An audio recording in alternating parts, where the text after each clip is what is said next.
আজকে বাংলাদেশের বৃহত্তর চারটা যে ধর্ম আছে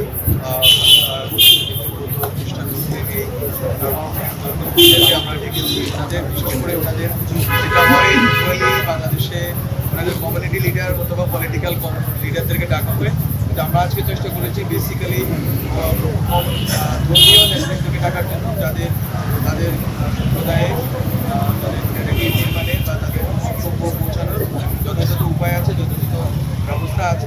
মূলত আমরা তাদের মাধ্যমে একটি তাদের থেকে শুনতে চেয়েছি, তাদের থেকে শুনতে চেয়েছি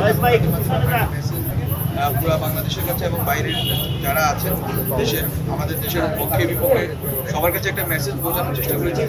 বাংলাদেশের মানুষ সম্প্রদায়গত দৃষ্টিকোণে সবাই একটা পয়েন্টে আছে, এক জায়গায় এসে মিলিত হয়েছেন এবং জুলাই গণঅভ্যুত্থান পরবর্তীতে এই সরকার যে কোনো মূল্যে যে কোনো ধরনের ষড়যন্ত্র শুরুতে প্রোঅ্যাক্টিভ কাজ করবে। কোনো ধরনের রিয়াকশনারি কাজ এই সরকার করবে না, কোনো ধরনের হটকারীতে এই সরকার আশ্রয় দেবে না, প্রশ্রয় দেবে না। বরং আমরা যত বেশি ন্যাশনাল কনসেনসাস ক্রিয়েট করা যায় সেই দিকে আমরা এগোবো এবং আমরা আমাদের অন্তর্গত শক্তি, আমাদের দেশের ভেতরকার শক্তি, ভেতরকার সংহতি শক্তি বৃদ্ধি করবো। বাইরে যতই ষড়যন্ত্র হোক না কেন, আমরা যদি ভেতরে এই দেশের মধ্যে ঐক্যবদ্ধ থাকি রাজনৈতিকভাবে, সম্প্রদায়গত জায়গা থেকে এবং আরও অন্যান্য ক্ষেত্র বিশেষ আমরা যদি ঐক্যবদ্ধ থাকি, বাইরে যত অগ্রগতি চলুন বাংলাদেশ এগিয়ে যাবে। এটাই হচ্ছে মুখ্যমন্ত্রী ইউনূস বলেছেন। এবং এখানে যেই ধরনের যদি কোথাও কোনো নিপীড়ন হয়ে থাকে হিন্দু অথবা অন্য কোনো জনগোষ্ঠীর বিরুদ্ধে, আমরা বলি না যে নিপীড়ন হয় না, এটা অল আউট বলাটা এটা অসত্য। কিন্তু যদি হয়ে থাকে সেটার বিপরীতে সরকারের ব্যবস্থাকেও আপনারা প্রচার করবেন।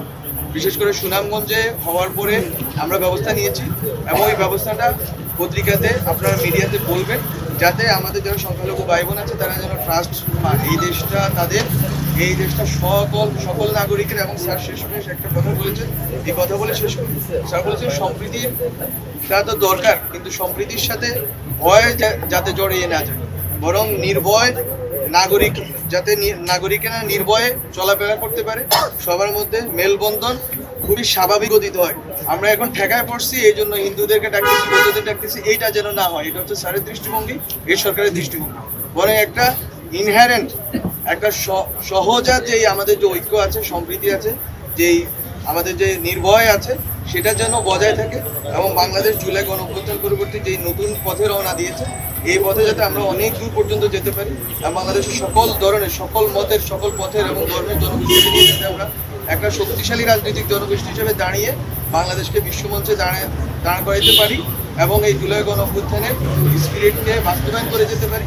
এই জন্য আমরা ওনাদের সমর্থন চেয়েছি, ওনারা অবদ্ধ চিত্তে আমাদেরকে সমর্থন দিয়েছেন এবং আমরা আশা করি বাংলাদেশ যে গতিতে এগোচ্ছে এবং যেভাবে ন্যাশনাল কনসেনসাস বিল্ড হচ্ছে, এইটা ভবিষ্যতে বাংলাদেশকে অনেক দূর এগিয়ে নিয়ে যাবে। এবং আপনারা মিডিয়া যারা কর্মী আছেন সবার সমর্থনে আপনাদের ফ্যাক্ট চেকিং থেকে শুরু করে তথ্য যেটা সত্য সেটাই বলেন। আমাদের গভর্নমেন্ট থেকে কোনো কিছু বলার দরকার নেই, আমরা কোনো প্রেস নোট দিচ্ছি না, বরং আপনারা তৃণমূলে যেখানেই ঘটনা ঘটে সত্যটা তুলে নিয়ে আসেন, আমরা তৎক্ষণাৎ ব্যবস্থা নিই, আইনি ব্যবস্থা নিই। না, বাংলাদেশে একটা বিষয় খুবই গুরুত্বপূর্ণ, যেটা আমি নিজে বলেছি, কিন্তু আপনারা জানেন, এটা হচ্ছে জুলাই গণঅভ্যুত্থানে এবং শেখ হাসিনার নেতৃত্বে যে fascist government, Awami League government যে গণহত্যা চালিয়েছে, এটার স্বীকৃতি আগে ভারতকে দিতে হবে। এটা হচ্ছে প্রথম। এটা স্বীকৃতি দেওয়ার পর এখানে যত ধরনের নিপীড়নের ঘটনা ঘটেছে, আমরা আমাদের জায়গা থেকে গভর্নমেন্টের জায়গা থেকে উদ্যোগ নিয়েছি, আপনারা ফ্যাক্ট চেক করেছেন, তথ্য সরবরাহ করেছেন, আমরা আমাদের জায়গা থেকে সর্বোচ্চ করব। ভারতের সাথে সম্পর্কের ক্ষেত্রে অবশ্যই তাদের যে মিডিয়ার যে ভূমিকা, এটা আমরা বারবার যখনই আমাদের কথা বলার সুযোগ হয়েছে আমরা তাদেরকে তুলেছি যে আপনারা মিডিয়ার এই ভূমিকাকে আপনারা এটা কার্টেইল করতে হবে, এটা আপনাদের দেখতে হবে যে এইভাবে এই কোঅর্ডিনেটেড ক্যাম্পেইন যেটা আপনারা চালাচ্ছেন মিস ইনফরমেশন, এটা আসলে দুই দেশের বন্ধুত্বপূর্ণ সম্পর্কের জন্য হুমকি স্বরূপ। আমরা এটা বলেছি, আমরা আশা করি তাদের সম্মতি হবে এবং বাংলাদেশের মিডিয়ার আসলে এখন দায়িত্ব এসে পড়েছে, দায়িত্ব কাঁধে আপনাদের সবার, আবার আমাদের সবার, যে আমরা সত্যটাকে তুলে ধরব, সত্যটাকে জয়ী করতে হবে আমাদেরকে। এটা আমাদের দায়িত্ব, এটা আমাদের গণঅভ্যুত্থান, আমাদেরকে রক্ষা করতে হবে।